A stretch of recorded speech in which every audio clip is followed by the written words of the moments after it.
I decided to continue the company. I decided I was going to continue consulting without him. And that was really hard. People were coming here for the gray hair. People were coming for Greg. Why were they going to want to have me as their coach? Hey guys, Abby Johnson here with Matterhorn Business Development. Today, I want to talk to you about how to build confidence as a business owner. Chances are, if you're a business owner, you are confident in your product or service that made you become a business owner. You're good at what you do, or you have a really awesome product, but maybe you're not confident in the other areas of business or, selling, marketing, being a leader, being a CEO. So how do we get you that same confidence you have in your service or product in the entire business? Really quick before we dive in, I wanted to let you know we have a free community called the Growth Hub for Entrepreneurs. Not only is this a community to interact with your peers, but also we have free trainings that are not here on YouTube in the community, and we host a free webinar every month that is exclusive to this community. Click the link below to check that out. Okay, so the thing about confidence is confidence comes along with competence, so being good at something. So you probably don't have confidence as a business owner because you don't feel like you're good at being a business owner yet. Here at Matterhorn, we like to break down businesses into what we call the 4 pillars of business basics. This is marketing, sales, delivery, and management. Every business has these 4 pillars. You have to market to get new customers, sell the new customers, then deliver what was sold, and repeat that cycle over and over. And management is what holds that cycle and that engine together. As I stated in the beginning, you're probably good in the delivery area of the business, but maybe you're not confident in sales, marketing, and management. These are new things. You didn't go to school to be a business owner. Maybe you did, and they didn't teach you much. And I think that's the key, is being good at being a business owner comes with experience. I will tell you, I'm a business consultant who does not have an MBA.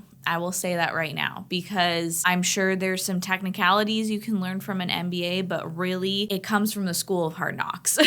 It comes from experience. It comes from seeing things and experiencing things firsthand to become good at something. So things might feel hard right now, and it may feel like you're never going to get there, or you're never going to be good at business, or that's not your forte and you aren't that type of person or whatever. But really all it takes is just going through the motions and doing it and learning on the job, and you're going to become a better and better leader, salesperson, marketer, whatever it is. Now, part of becoming better is gaining the knowledge to become better, right? That's why we have this YouTube channel. That's why we have a free community, the Growth Hub, where you can go and get even more free trainings. This is all so that you can gain more knowledge, get better, get more competent, and therefore more confident as a business owner. So for example, this company, Matterhorn, was founded with my father, Greg Winteregg. I started apprenticing under him. I started being on all of the coaching calls with him. I was a background person before. I had been called an organizational genius or an administrative guru or whatever. That was my forte. I was really good in the finance area. I was really good in all things back office and operations, but I had never been client facing before. I had never done the consulting part before. So I started learning under my dad. Like I said, I was on all of the calls and I was learning so much from him, and I felt like I had more to learn from him and these calls we were doing together, but he unexpectedly passed in 2021. I've been kind of talking about that recently a lot because I did learn so much through that experience. Besides the fact of it being a hard and awful experience, I did a lot of growing as a person and as a business owner through that. So I decided to continue the company. I decided I was going to continue consulting without him, and that was really hard. People were coming here for the gray hair. For him, he'd had 30, 40 years of experience in business, and he was also just the freaking best guy ever.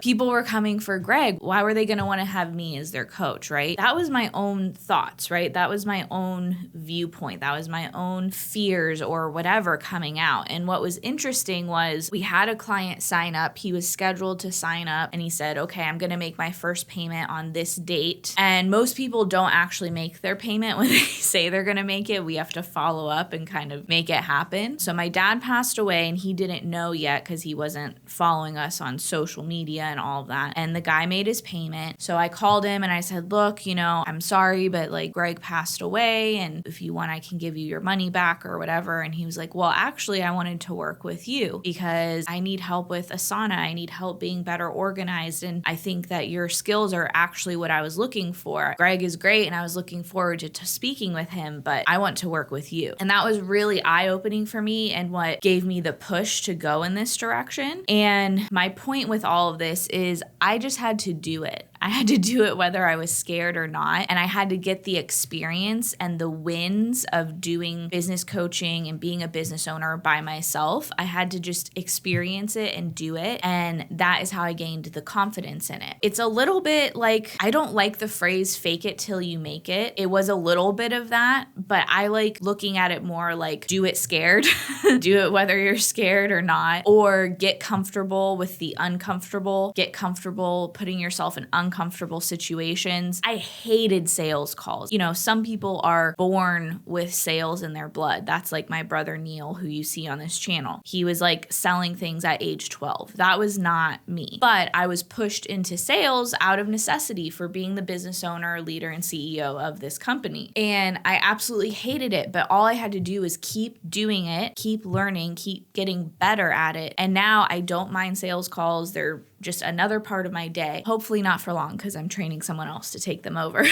But my point is you've got to just do it whether you're comfortable, whether you're scared, whether you're uncomfortable, whether you hate it or not. You've just got to do it and get that experience, and confidence is going to come along with that. Now, what's also interesting about this is in order to have confidence and to be competent, you also have to have some humility in there. You do have to be a little bit humble and be able to recognize the weaknesses within yourself. I have seen where some people, they get a lot of success. They maybe learn how to do one thing really well, or they get this huge referral source, or they finally nail one Facebook ad, or whatever it is. Their business starts to boom, which is great. They get this bit of success and it actually goes to their head. They get an inflated ego. They become overconfident in themselves, thinking they're like the greatest in the world. They've got this down. And then they can't see their weaknesses. So maybe they become really great at marketing and sales, even like all of that is going great in the business. They're making a lot of money, but they have a lot of employee turnover because they're a crappy leader and they aren't working on themselves as a leader in any way. The other part of having confidence is having humility, in my opinion, because you need to be able to spot where to work on yourself and get better in that area. And then I think you can be rightfully confident and secure in that area. To summarize, you need to get comfortable with the uncomfortable, keep doing it scared, keep getting better, keep learning, and with that will come the confidence and competence of being a good marketer, a good salesperson, a good leader, someone who knows the finances of the business. And if you need help achieving all of these things, we want to be there to help you. Our motto here is if you know us, you win. And that is why we have so much free content for you to go through. So check out the rest of our channel. But most importantly, I really want you to join the Growth Hub for Entrepreneurs below. This is a place where you can lean on other people, make posts about what you're going through, even give advice to people who are where you once were. So check out that community below, access the free trainings, and I hope to meet you within that group.